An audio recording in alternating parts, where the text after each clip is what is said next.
Curb appeal, what to do to get your home ready for the market, and is it important? What's up, guys? Welcome back to another episode of Behind the Curtain. As always, I'm going to kick it over to Scott. Scott, what's going on, brother? What's going on, dude? I'm happy that we finally are circling around to this topic because I know we both have a little bit of a background with landscaping. So that might give you a little hint as to whether we think curb appeal is important. But yeah, let's jump right into the conversation. Pete, is curb appeal important? Well, I'm glad you asked, fellow landscaper, ex-landscaper, Scott. So yeah, absolutely. Curb appeal certainly is important.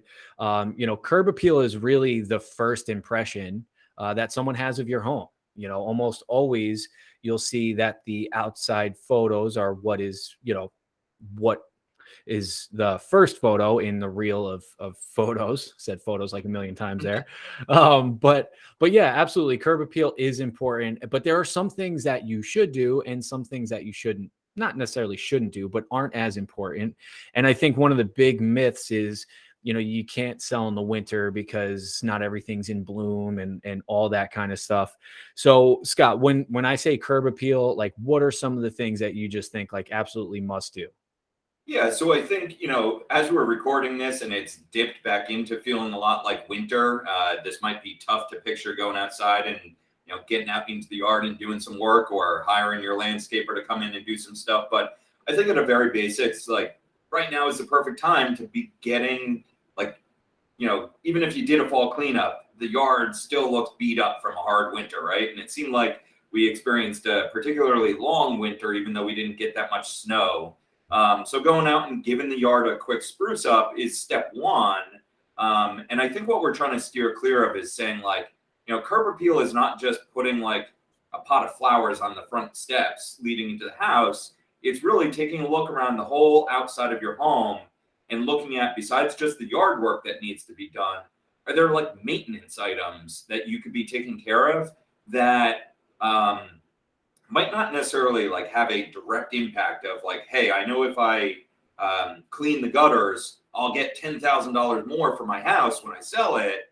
But it might be the thing that prevents you from having issues when it gets to doing like the home inspection with a buyer. Because when a buyer sees little tiny signs of lack of maintenance, it starts to get their head spinning as to what else hasn't been maintained. So I threw out the idea of like the gutters getting cleaned out. What other examples have you seen, Pete? Like stuff that people don't think of every single day, but is super important with the exterior maintenance of their home. Yeah. So I think, there's like an old saying in real estate that you may hear is, what it looks like on the outside is probably what it looks like on the inside. Right. And that's not always true. I think, I've seen homes where the outside is maybe not in the best shape. It needs some TLC, but the inside is really well maintained and actually really, really nice.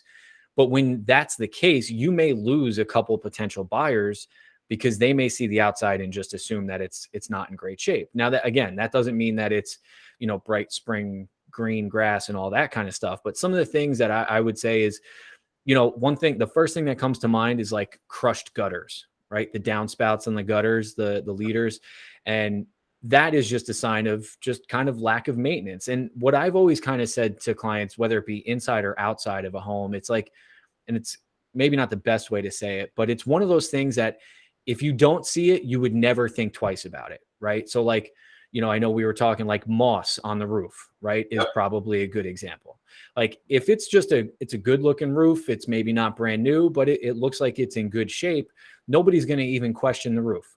But if you do have mold on the roof, which happens, people might, now that gets the wheels turning in a buyer, right? And something to always keep in mind too is a buyer almost always thinks that the cost to repair or the cost to replace is like double what the actual value is. So now, yeah, right. It's like it never fails. So I think it's just really, as opposed to, having it listed in the spring is really just eliminating anything that would create some concerns around lack of maintenance. Yeah. I also was just thinking that something you did at the end of last year that I particularly thought was like a great idea because it kind of, you did it in the leading up to the winter time, but now is another great time to get out there and do it is like going around the exterior of your home and looking at the windows. The two things that I'll mention is like, is there any chipped or peeling paint? Because that could also play into whether you're getting like an FHA buyer or a VA buyer coming to the table. And we're in this market, right, where we keep saying like, oh, buyers have to do all these things to stand out from the crowd with their offer. But at the same time, there is that reality that exists that like your best offer might be a VA or an FHA buyer. And there are certain criteria that those loans require, one of them being that there's not, a bunch of chipping paint from that standpoint. So even if the buyer might ultimately end up volunteer to do that on their expense, it's one thing that you could take care of that would eliminate that need at all. And again, it's going to just look like you've done a great job maintaining your home. And your point, Pete, is great, is that it's not like we're being like deceitful here by patching something up. But if you go out and take care of it, and whether it's the crushed gutter that gets replaced, or whether it's going up and cleaning the, small little baby tree saplings that are growing out of your roof and out of your gutters, like even if you did it this week and then next week your house was on the market, I don't see it. I never knew it ever was a thing. And it's just from a maintenance standpoint, going to stand out as, wow, these people like really took great care of their home. It doesn't matter if you just did it a week ago. It got done. So that's, I guess, our overarching reminder here is like, it's a great time to go outside and start looking, because I do think, again, while it's not necessarily a monetary thing, to your point though, Pete, like I think buyers do start to extrapolate like, oh, we got to take care of this. We got to take care of that. It could be as simple as them looking up at a roof that is perfectly great condition, but it does have moss on it. And so maybe in their head, the buyer says, well, I'm going to place an offer, but I know I'm going to have to replace that roof. Maybe that doesn't even have to be like done, but it's in their head now. So that's just a couple of the areas that go into my mind when I think about getting outside and taking care of the property. Any others that pop out to you? No. I mean, I think a buyer's going to see moss on a roof and be like, that's $100,000 roof. And, we know that that's not the case. And, that's part of our job too, but we want to try to eliminate any kind of like things in the back of a buyer's mind that might create that. So another good thing would be loose handrails, right? And, sometimes you ever get the lockbox open, you go to open the storm door and it like flies open at you because it's loose on the thing. And like that's just not a great first impression. You think of the curb appeal as the first impression of a home. You're going to pull up to that street. You're going to sit in the car for a minute. You're going to look around. Okay, looks good. And as long as it looks good, you're not having any second thoughts. If you do have some of those other things that could be maintained, now that entire showing, it becomes a little bit more of a fine-tooth comb as someone's looking through a home. The initial time, of course, we go through our inspections. We make sure everything's good. But, when you're trying to field the best offers, you want to have it open to as many people as possible. Another tip that I would point out too, in this area here in northern New Jersey, we have a lot of trees, along the curbs of, our houses, which look really nice, but they do lift sidewalks and they create uneven sidewalks. Homeowners insurance sometimes has an issue with that.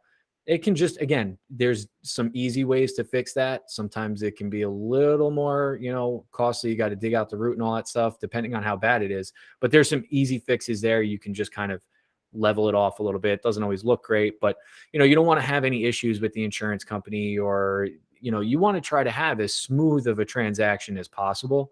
And all these little things, and these are just home maintenance tips for just a homeowner. Maybe you just bought your house a year or two ago and you're wondering like what you should do, right? Cutting back the trees and the bushes away from the house, making sure that they're trimmed up, people can walk by. And you don't really want anything leaning up against the house, especially if it's tall. That's how critters get in the house and things like that. So those are just a couple other like maintenance tips that every homeowner should really be doing, every year, every 2 years. Yeah, and I think that's the good point too, is that this is not just, hey, are you getting your house ready to go on the market? Do you need curb appeal?